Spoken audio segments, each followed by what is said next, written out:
Hey y'all, my name's Freddie and I'm 21 years old. Growing up wasn't exactly a fairy tale for me. If you had to sum up my relationship with my dad, Carl, in one word, it would be toxic. We used to be close, but everything changed when he divorced my mom and left us in a pile of financial ruin. It felt like he abandoned me, like I was just an afterthought in his pursuit of a new life of chasing women and cars and whatever else old bachelors do with their lives. After the divorce, my mom, Yasmin, and I struggled for a bit. We went from living a comfortable life to fluctuating between decent stability and barely making ends meet. It was tough watching my mom work long hours to put food on the table and keep a roof over our heads. But somehow she never lost hope. She worked tirelessly trying to turn our situation around. And you know what? She did it. Against all odds, my mom rose like a phoenix from the ashes. She started a small business that eventually grew into a successful company. With her hard work and determination, we went from barely getting by to living a life of comfort. It was incredible to witness her transformation and see her resilience in action. But life had a cruel way of testing us. Just when things seemed to be falling into place, my mom fell ill. It hit us like a ton of bricks. The woman who had fought so hard to provide us was now battling a formidable enemy. It was a devastating blow, and it turned our lives upside down. For months, I fought alongside my mom, clinging to the hope that she would recover. We did everything we could and explored every possible treatment option. But sometimes fate has its own plans. One fateful day, my mom passed away, leaving behind a void that would never be filled. As the only child, I was left to navigate the overwhelming aftermath of her death alone. Amidst the grief, I discovered that she had given her house to me. It was her final gift, a symbol of her love and the life we had built together. Stepping into that house and knowing it was now mine felt like stepping into her embrace. It was the place where we shared laughter, tears, and precious memories. But what stung the most was that neither Carl nor his new wife, Rita, bothered to attend my mom's funeral. It was as if he had erased her from his life, as if she had never mattered to him at all. That callous indifference fueled a burning anger within me. How could they be so heartless? How could my father not consider how awful everything was for me? Months had passed, and the wound of my mom's absence remained raw. I tried to find solace in memories and the support of friends, but bitterness lingered. The house she gave me, as beautiful as it was ridden with bittersweet nostalgia. I tried to rehabilitate myself in the home, learning to live peacefully with the memories that haunted me, and I began making this new house my own. Slowly but surely, things were getting better, day by day at least. And then, one day, out of the blue, Carl showed up at my doorstep. It had been several months since my mom's funeral, and he dared to waltz into my life as if nothing had happened. I opened the door, my eyes meeting his. There was a flicker of surprise in his gaze, perhaps seeing the pain and resentment etched on my face. He tried to smile, but it faltered. We stood there in uncomfortable silence, the weight of unspoken words hanging heavy in the air.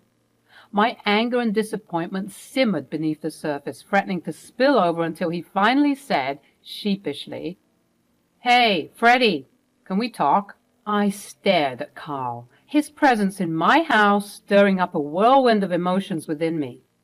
He greeted me with an apologetic tone, but it felt disingenuous. I could see right through his feeble attempts to bridge the chasm that had formed between us over the years.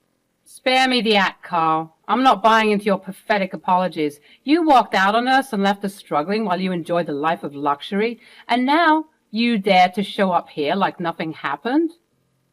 Carl's face flushed with anger, transitioning from guilt to a defensive posture. "You need to show me some respect, Freddie." Respect? I couldn't help but scoff. Respect had to be earned, and he had lost all of it the day he abandoned our family for his desires. Respect is something you earn, Carl. You can't demand it after all the pain you've caused. You made a choice to prioritize your own selfish needs over your family. As our tense exchange continued, I noticed a familiar figure approaching from the street where his car was parked. It was Rita, stepping out of the luxurious car that reeked of opulence. Seeing her only fueled my resentment, reminding me of how my father consistently chose a life of extravagance over the well-being of his flesh and blood. She finally arrived at the doorstep, and I said, "And what brings you here, Rita? You two didn't even have the decency to show up to my mom's funeral, but you're here now, huh?" "We were busy. We had other commitments, Freddie." Her feeble excuse only further infuriated me. Busy and other commitments were poor justifications for their absence at my mom's funeral. It spoke volumes about their disregard for her memory and our family. Anger and frustration surged as I gazed at them standing before me. They hadn't changed. They were still the same self-absorbed individuals who flaunted their wealth all around town, indulging in endless hedonism. Their presence in my house, pretending as if nothing had happened, fueled the fire of resentment burning within me. I finally asked them, "What the hell do you two want from me? Haven't you done enough to cause me pain?" "Look, Freddie, we need to talk. The truth is, things aren't as glamorous for us as they seem on social media. We're struggling, even to the point of selling that Aston Martin you see outside just to scrape together some money for something very important." Rita, who had been fairly silent until now, nervously removed her coat, revealing a protruding belly, indicating she was maybe 3 months pregnant. Shock coursed through me, mixed with the rage that had been building up. "Are you telling me that you impregnated someone young enough to be my sister? What kind of sick joke is this? You're way too old to be doing this type of irresponsible crap." Carl, now fighting back, unleashed a series of hurtful remarks, hitting below the belt. His words left me stunned, unable to comprehend how my father could be so callous. "You want to talk to me like I'm some stupid kid? You think I'm you?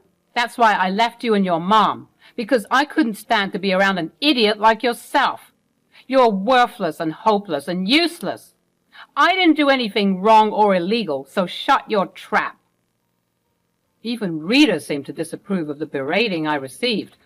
I was just standing there, refusing to believe that this man had just spoken to me in this way, in my home. "Get out." "Excuse me?" "Get out before I call the cops. Get off my property." "Actually, speaking of that, that's why we're here." "What do you mean?" "I've decided that I have to kick you out of this house, Fred. It's the only way." As if I wasn't already fuming, I was now seething with rage. I was probably foaming at the mouth because Rita looked like she just saw a rabid animal and was clutching her belly protectively. "You're an idiot, Carl. This house was given to me by my mother, the woman you abandoned. You think you can just waltz in here and take it away? Over my dead body." "You think you're entitled to this house? Well, think again, Freddie. We're kicking you out because we need a bigger and better space to raise our growing family." "What about that ridiculous condo you live in, huh?" "Come on, Freddie. You know that was no place to raise a child. And besides, we have to downsize due to the financial troubles your father mentioned. This blue Suburban is perfect for us. Right in the budget, and perfect for raising a growing family. We won't be as extravagant, but we'll live a nice life." His words were like daggers, penetrating deep into my wounded heart. The audacity of his plan and the thought of him pushing me aside for a new family fueled the fire of anger within me. How could he want to play house now, after leaving us just a couple of years ago? He's insane. "You think I'll just leave? My name is on the deed, Carl. This house is legally mine, and you can't take it away." "Are you sure about that, Freddie? You underestimate my connections. I happen to know that county clerk quite well. We play golf together, you know. A simple phone call and your name on that title deed could just magically disappear. The audacity of his threat sent a higher surge of anger coursing through my veins. How dare he use his connections to manipulate the system and rob me of what was rightfully mine? You're willing to stoop that low, to use your corrupt practices to steal this house from me? You're no better than a common criminal. My voice thundered, the force behind my words pushing them back, forcing them to confront the consequences of their actions. They stood there, momentarily taken aback by the sheer intensity of my anger. But as the realization of their defeat began to sink in, their demeanor shifted. Carl and Rita exchanged uneasy glances, their expressions revealing a flicker of fear. They knew they had underestimated my determination to protect what was mine and my mother's. With a final burst of courage, I yelled at them with every ounce of strength I had left, demanding that they leave my property immediately. Their faces paled, and they finally turned on their heels, retreating from the house they had so audaciously tried to claim. Even though he was fearful, Carl made it a point to continue to threaten me with all the ways he was going to ruin me. You're going to be sorry for not cooperating, Fred. I tried being nice, but I can see that you don't want that. Just wait. Your day is coming. You'll be licking the bottom of people's shoes when I'm done with you. As the door slammed shut behind them, I was left standing there, my heart pounding in my chest, a mix of anger, frustration, and determination fueling my every breath. I knew that this battle was far from over. In the solitude that followed, a sense of frantic urgency settled over me. I was aware of the power and influence my father possessed and was far greater than my own. His connections and his desire to bend the rules posed a formidable threat to my dreams of holding on to this house. I understood the uphill battle I faced. It wasn't just a fight for a physical space. It was a battle against the injustices of a system that favored the privileged and the well-connected. But I wasn't willing to surrender. I would fight tooth and nail to protect the legacy my mother had left me. The house represented not just bricks and mortar, but the memories, love, and sacrifices she had made for us. It was a symbol of my identity and moving towards freedom. With renewed determination, I took a deep breath, steeling myself for the arduous journey ahead. The fight for justice had just begun. Weeks had passed since that fateful confrontation, but the storm was far from over.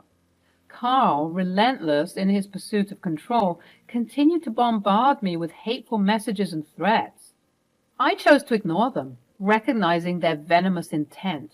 Instead, I focused my energy on gathering evidence, documenting every interaction, and preserving every word from his texts. These would serve as my ammunition, my armor, when I finally took the battle to the higher-ups. I embarked on a journey to the county clerk's office one day. This was the lion's den, the very heart of the corruption that threatened to rob me of my inheritance. But I refused to be intimidated. I had to face the man who had the power to make my father's deceitful plan a reality. As I entered the county clerk's office, my heart pounded in my chest, a mix of anxiety and determination coursing through my veins. I approached the clerk's desk, where a middle-aged man with tired eyes looked up at me, seemingly unfazed by my presence. "Excuse me, sir. I'd like to speak with you about a matter of great importance." The county clerk regarded me with a mix of curiosity and skepticism, his gaze scrutinizing my appearance. "What can I do for you?" Summoning every ounce of courage, I launched into my plea, the words pouring out of me like a torrential downpour. I shared my story, recounting the struggles my mother and I had endured, and the abandonment we had suffered at the hands of Carl, his supposed golf buddy. I spoke of Carl's absence at my mother's funeral, and I showed him the threats that continued to plague my existence, as well as the fear that consumed me. As the county clerk listened, a change seemed to come over his face. The mask of indifference dissolved, replaced by a look of genuine concern. "Please, sir, I beg you to understand the truth. Carl has manipulated the situation, downplaying his role in our suffering. I know that he's been trying to convince you to change the title deed, but I implore you to see through his deception and not allow him to take what rightfully belongs to me. I'm all alone, and I need all the help I can get." The county clerk's eyes softened, reflecting a glimmer of sympathy that I hadn't expected. He leaned back in his chair, taking a moment to absorb the gravity of my words. I had no idea. I have a son who's about your age, you know. I simply couldn't imagine what you're going through. I had no idea that this was a true story. Carl always presented himself as the victim. He was saying that you're a spoiled brat and he wanted to teach you a lesson, but his words felt off to me. Maybe that's why I was so hesitant when he called me in for his favor. I knew that something was up, but I didn't know it was this bad. His words were like a balm to my wounded soul, a confirmation that my pleas hadn't fallen on deaf ears. At that moment I sensed a flicker of hope, a belief that justice could prevail. "Thank you for listening, sir. Your understanding means more to me than words can express. I only ask that you consider the truth behind the facade Carl has crafted." The county clerk nodded, his expression resolute. "Listen, I'll do what's right. I'm so sorry that all of this happened, but if I do this for you, you got to ensure that you won't tell anyone about me considering changing the title deed as a favor for a friend. I like helping my friends out, and sometimes it isn't very legal. So if you tell anyone, be rest assured that I will find you and deal with you myself." I gulped, terrified by the man before me. "Honestly, sir, I could care less if you're not doing everything by the books. I just want to make sure that my house is mine, and it will forever remain mine, without my father's control or influence." "Then consider it done. I've heard your story, boy, and you seem to have gone through a lot. You won't even have to question the house's ownership again." Leaving the county clerk's office that day, a weight had been lifted from my shoulders. Though the battle was far from won, I held on to a glimmer of hope that justice would prevail. With the truth finally exposed, my chances of reclaiming what was rightfully mine grew stronger. I made my way to my stupid father's house. I saw from the large windows that the house practically looked empty. All of the fancy furniture that they once had was now gone, presumably sold so that they can prepare for the baby. Finally, after ringing the doorbell for what seemed like hours, Carl came up to the door and opened it. He looked terrible. He looked like he hadn't slept or showered in days. And seeing my face only made his mood worse. "What the hell do you want?" "Well, Carl, I just came to tell you something. I'm keeping the house, and there's no way that you're going to kick me out, so you better stop trying." "Like hell you are. That's my house. I'm your father, and I say so." "You're a cockroach. You're not my father." "Yeah? Well, let's see what the county clerk has to say about all that. I told you that I can get whatever I want." I proceeded to tell him what transpired earlier, and as I got deeper and deeper into the story, Carl's face twisted more and more into shock and horror as he saw his plan unraveling at the seams. "And he said that he'd look into it and ensure that the house is mine, because guess what? I have the documents right here." I began laughing, celebrating my hard-earned victory, and I showed him the documents, the title deed stamped with all of the approving bodies, as well as my name and my signature indicating that the house is mine. Carl couldn't stop stammering and tripping over his words. He began to look completely defeated. "Well, now I can't expose that bastard for wanting to help me out, because I'll also get in trouble. Looks like you and Rita have a lot of house hunting to do. Actually, she's going to leave me." "What? Why? What happened?" "She saw that I wasn't getting your house fast enough. So this morning she told me that if our names weren't on the title deed by the end of the week, she'd leave me. And now that you've told me all about this, she'll leave me for sure." "Damn. Sucks to be you then." "Freddie, please let me live with you now. I can't be here anymore. Everything is too overwhelming. I haven't slept. I haven't eaten. Rita is driving me crazy with her ultimatums. I've been so stressed out since the friend that was supposed to help me wasn't responding to my messages. He kept beating around the bush. And after your stunt today... Stunt? Yes, your stunt. How could you be so selfish? I told you that we were struggling. You should have helped me. You hopeless and inconsiderate bastard. How dare you talk to me like this, acting as if I owe you something, when all you did was tear me down? It's crazy. You're 100 years old and you still act like a child. If you think I'm letting you stay with me, you got another thing coming. Check in at the homeless shelter. I think they have available spaces. Freddie, please. She's going to leave me, and she's going to take everything. I need a place to stay. I'm begging you. I don't care. You're nothing to me. I hope you get everything you deserve. You think you could step all over people and act the way you do? Ever heard of this thing called karma? You're getting what's coming to you, Carl. I just pray that God lets me watch as your life goes to ruins. I didn't quite figure out what happened when Rita divorced Carl and took a lot of his money, but I do know that he began to look worse and worse, as well as develop the alcohol addiction. She must have drained him dry and left him hopeless. Word had got out that he was quite the sly and conniving person, willing to be corrupt whenever it benefited him, and let me tell you, that eventually bit him in the behind as he became somewhat of a social pariah. Don't get me wrong, he seems to be doing decent. He's holing up in a hotel somewhere trying to figure out his next move, but I know one thing. He will never face me with the same anger and entitlement he once did.